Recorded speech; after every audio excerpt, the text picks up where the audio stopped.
mahigit isang dosenang taon, no? Bilang magkasintahan, may dalawa na po silang supling, pero hindi sila nakontento na basta lang sila nagsasama. Kaya pinangarap nila at pinagpasyahang iharap ang kanilang pag-iibigan ngayon sa harap ng altar ng Panginoon. Kaya narito tayo upang saksihan ang kanila pong ganap na pag-ako sa pananagutan ng buhay may asawa. May kababaang loob nating aminin ang ating mga kasalanan nang marapat tayong makiisa sa banal na pagdiriwang. Inaamin ko sa makapangyarihang Diyos at sa inyo mga kapatid, na lubha akong nagkasala sa isip, sa salita at sa gawa, at sa aking pagkukulang. Kaya sinasamo ko sa mahal na Birheng Maria, sa lahat ng mga anghel at mga banal, at sa inyo mga kapatid na ako'y panalangin sa Panginoong ating Diyos. Kaawaan tayo ng makapangyarihang Diyos, patawarin tayo sa ating mga kasalanan, patnubayan nawa tayo sa buhay na walang hanggan. Amen. Panginoon, kaawaan mo kami. Panginoon, kaawaan mo kami. Kristo, kaawaan mo kami. Kristo, kaawaan mo kami. Panginoon, kaawaan mo kami. Panginoon, kaawaan mo kami. Manalangin tayo. Ama naming makapangyarihan, sa paglikha mo sa sangkatauhan, niloob mo ang lalaki at babae ay magkaroon ng kaisahan. Pagbuklorin mo sina Rexon at Robelin sa banal na tipan ng pagkakaisa at pagmamahalan upang ang iyong pinamumunga sa pag-iibigan ay maging mga katibayan din ng pag-ibig na umiiral sa pamamagitan ni Jesucristo kasama ng Espiritu Santo magpasawalang hanggan. Amen. Sumainyo ang Panginoon. At sunayin niyo rin. Ang mabuting balita ng Panginoon ayon kay San Juan. Papuri sa iyo, Panginoon. Noong panahong iyon, sinabi ni Jesus sa kanyang mga alagad, kung paanong iniibig ako ng Ama, gayon din naman iniibig ko kayo. Manatili kayo sa aking pag-ibig. Kung tinutupad ninyo ang aking mga utos, mananatili kayo sa aking pag-ibig. Tulad ko, tinutupad ko ang mga utos ng aking Ama, at ako'y nananatili sa kanyang pag-ibig. Sinasabi ko sa inyo ang mga bagay na ito upang makahati kayo sa kagalakan ko at malubos ang inyong kagalakan.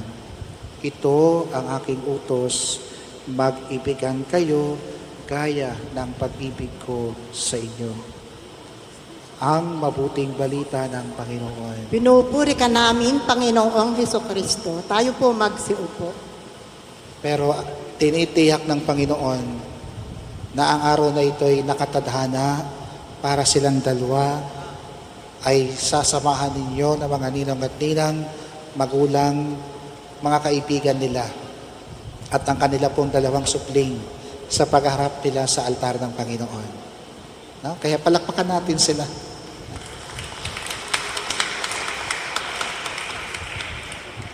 Kapag may mga ganitong magkasintahan na it took them a little, no, more than a few years bago humarap sa altar ng Panginoon, iba yung kagalakan ng simbahan dahil alam naman natin na hindi madali, no? Hindi sila nagpadalos-dalos. Pinagandaan nila, maaring nasa isip din naman nila na sa umpisa pa lang sana'y nadoon yung hangad nilang magpakasal na kaagad. Pero may mga dahilan, may mga na circumstances na maaring hindi pa talaga nagawa o hindi pa ganap para sila'y humarap sa Diyos bilang mag-asawa. Kaya ayon sa kanyang karunungan, ito po ang araw na ito, June 27, 2026. Because nothing happened as accidents sa harap ng Diyos. Walang nagaganap sa harap ng Panginoon na aksidente. Lahat talastas niya. Lahat alam niya. At higit sa lahat, alam niya ang makakabuti sa bawat isa at makakabuti para sa mag-asawang si Rob at si Rex. Yan, no? Siguro hindi ko na masyadong i-explore o elaborate, no? Dahil sila mismo, they were been tested by time and by all circumstances up and beyond. No?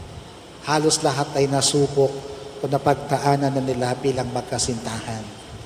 But probably what stands out as the journey until this day, ano yung lumulutang, lumilitaw na katotohanan sa buhay pag-ibig bilang magkasintahan at ngayon nga ay magiging ganap ng mag-asawa. Una, napapagtanto marahil ninyo na ang pag-ibig talaga ay matyaga. That love is patient. Matyaga. Dahil ang pag-ibig ay hindi ito emosyon, hindi damdamin, kundi ang pag-ibig ay isang pagpapasya.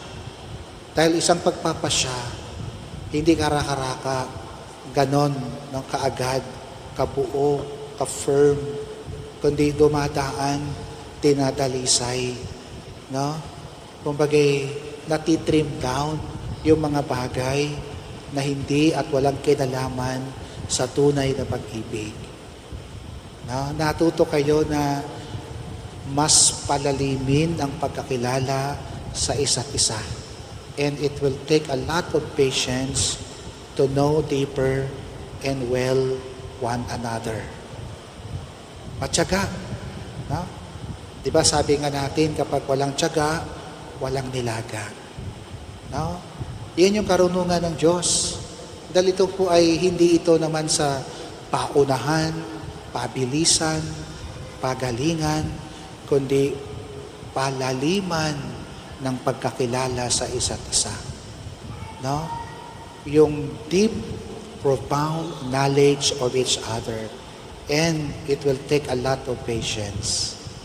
Dahil ilalantad ng panahon, ng pagkakataon, ng mga pagsubok, ang kapintasan, ang kahinaan ng bawat isa.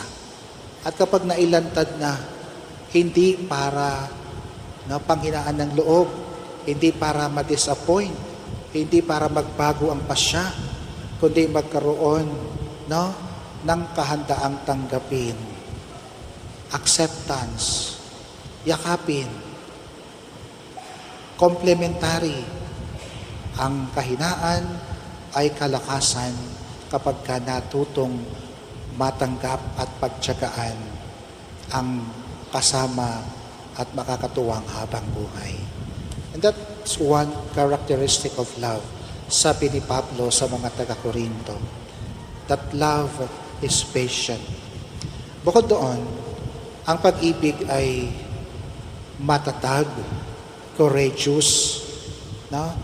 Matatag dahil, yun nga, kapag may tiyaga, kalakip ng pagiging matyaga ay kakaibang tapang na anuman ang dumaan na pagtagumpayan ninyo at nakahanda kayong harapin ang mga paparating pang pagsubok. Dahil ang kasal, ang buhay may asawa, hindi ito para sa mga duwag. Married life is not for those who are faint-hearted. Ano ba ang faint-hearted? Duwag, hindi makakapagpasya, hindi makatanggap, at dahil hindi makatanggap, hindi rin makapagbigay. Makatanggap saan? Makatanggap sa kabuuan ng iniibig. No? The wholeness of the other is what love is asking you to be courageous to accept. No?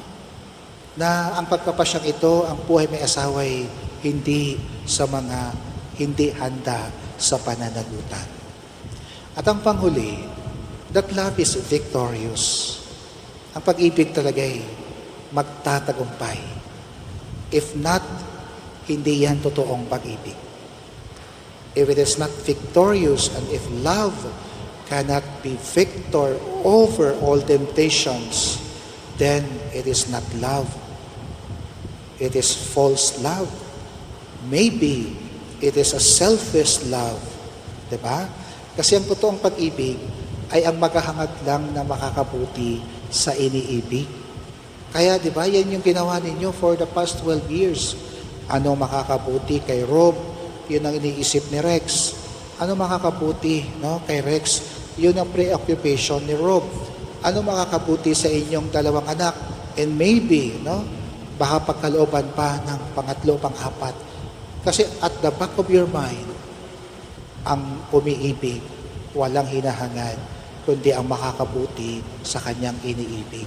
Because in the end, doon magtatagumpay ang pag-ibig. Precisely because that's how the Lord, no, manifested His love. Ibinigay ang lahat. Akala ng marami, talo. Dahil namatay siya, nalagutan ng hininga. Pero hindi.